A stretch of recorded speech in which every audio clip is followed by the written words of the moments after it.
5h26 da tarde. O pessoal da rádio vai para um rápido intervalo. Daqui a pouco esperamos vocês, hein? É rapidinho. Até já.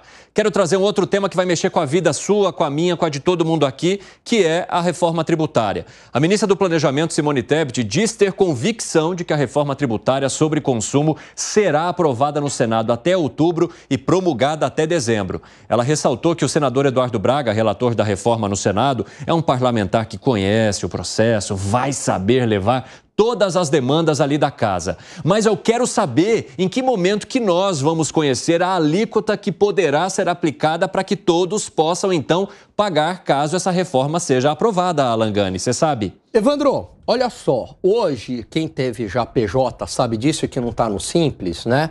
Tem uma carga tributária de 16,33%, 11,33% de impostos federais, PIS, COFINS, contribuição sobre o lucro líquido e imposto de renda. Soma isso, dá 11,33. Isso para lucro presumido. Lucro presumido. Perfeito, Segré.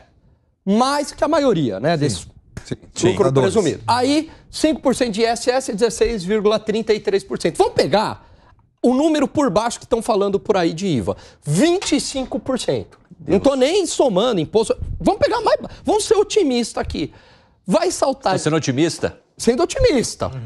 Vai de 16,33% para 25%. Vai ter um monte de profissional liberal que vai quebrar. Agora eu quero entender de vocês. Ao tirar ou dar subsídios para um lado, você precisa então reforçar a carga tributária para outro. E por isso se chegaria a esse valor, Gustavo Segré, nas análises que você tem feito? Porque aí nesse caso sim é soma zero. Eu tenho que colocar uma arrecadação. Se eu tiro daqui, eu preciso aumentar aqui.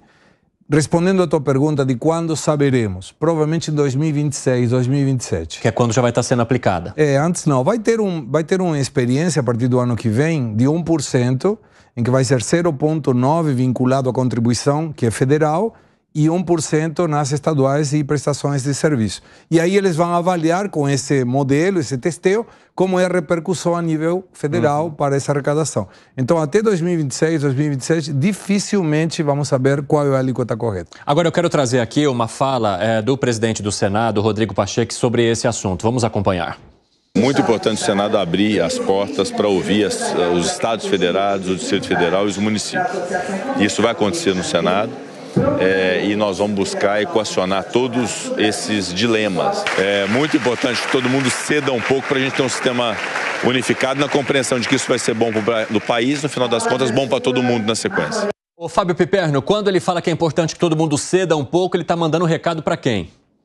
Para um monte de gente que está reivindicando exceções. O projeto já tem um monte de exceções à vista aí, né? Todo mundo são categorias trabalhistas de empresas do setor produtivo, de estados, de municípios, Zona Franca de Manaus. Todo mundo quer a sua exceção.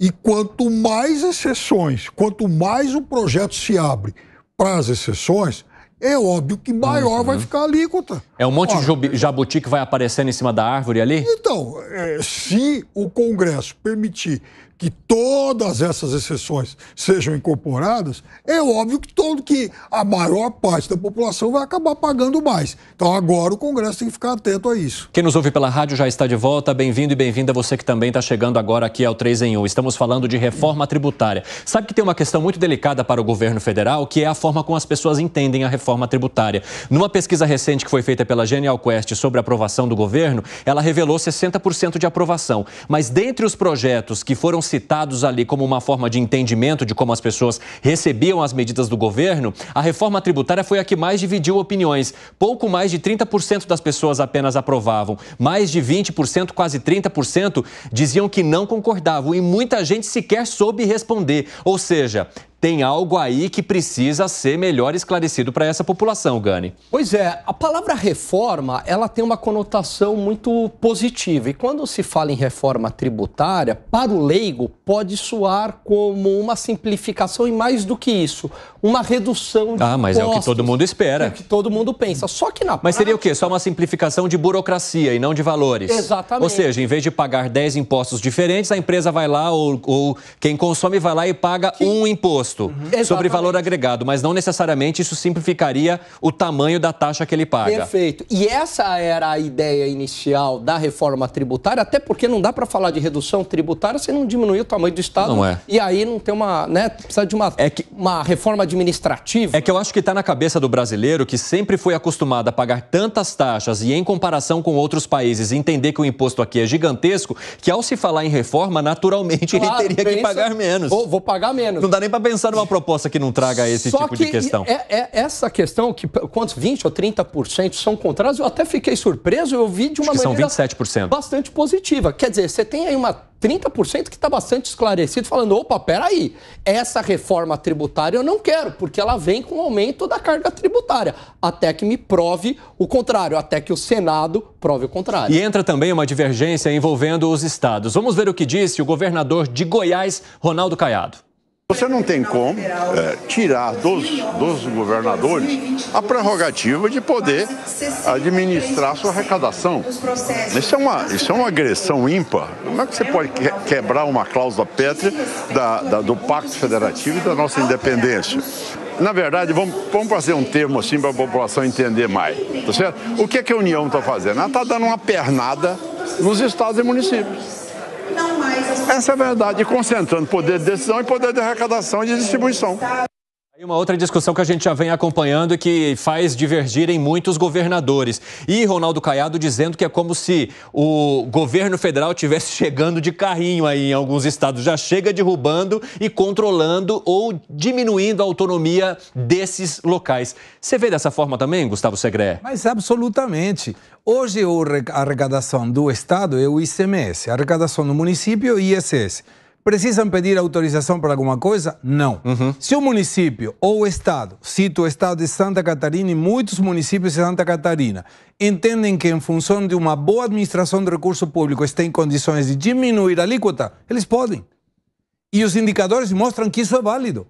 A quantidade de desemprego que tem em Santa Catarina com um ICMS muito baixo é baixo. Isso que prova. Se você administra bem o recurso público, então você pode diminuir impostos. Todo mundo ganha. Aqui o Estado federal é ao contrário. Eu arrecado e você vai ter que vir e pedir para eu te dar o dinheiro. E aí complica. Agora, Evandro, isso mostra como a política está dissociada da realidade. Nós vemos um ministro de Trabalho que, em lugar de se preocupar com duas pesquisas, Banco Mundial, 78% das crianças que hoje têm menos de 10 anos vão trabalhar em empregos que ainda não existem. Essa deveria ser a preocupação do ministro. Não voltar com o imposto sindical. Outro, Banco Barcelona, Universidade de Barcelona. 50% dos empregos que hoje existem em 10 anos não existirão mais. Essa deveria ser a preocupação. E aí você vê o Pacheco que diz, não, vai ser melhor para todo mundo. Não, não vai ser melhor para todo mundo. Façam o seguinte, de novo, proposta. Diminuam o custo político e aí vamos conseguir diminuir a alíquota também. Mas não, eles estão dissociados da realidade. É como que é um e os outros. Nós somos os outros. Você enxerga que o governo federal esteja dissociado da realidade e que mereça críticas como a do governador Ronaldo Caiado de Goiás, hein, Fábio Piperno? Provavelmente o governador Ronaldo Caiado pense muito, mas muito diferente do governador Tarcísio de Freitas. A questão é que o governador Ronaldo Caiado sabe que Goiás, por ser um estado mais dependente do agronegócio, é possível que ele tenha que trabalhar com alíquotas diferentes daquelas que ele tem hoje. Por quê? Porque é possível que o agronegócio seja um pouco mais onerado do que ocorre hoje.